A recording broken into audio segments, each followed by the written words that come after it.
Hi, I'm Lexi. Let's learn 10 water idioms that'll save you from hot water. Number 1. In hot water. It means in trouble or facing punishment. Example, the student was in hot water after skipping class. Number 2. In deep water. It means in serious trouble that's hard to escape. Example, lying on his resume put him in deep water at the job interview. Number 3. Water under the bridge. It means past events that are forgiven and forgotten. Example, our childhood fight is water under the bridge now. Number 4. Like a fish out of water. It means feeling uncomfortable or out of place. Example, at the ballet recital, the soccer player felt like a fish out of water. Number 5. Keep your head above water.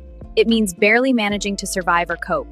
Example, with rising rent, she's working overtime to keep her head above water. Number 6. Test the waters. It means to try something cautiously before committing. Example, she tested the waters with one yoga class before buying a membership. Number 7. Hold water.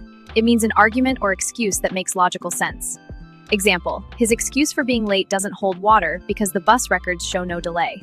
Number 8. Pour cold water on. It means discourage or ruin someone's enthusiasm. Example, Mom poured cold water on our road trip idea by mentioning gas prices. Number 9. Dead in the water. It means a project or plan that has completely failed. Example, without volunteers, the charity event was dead in the water. Number 10. Come hell or high water. It means no matter what obstacles arise. Example, I'll finish editing this video come hell or high water.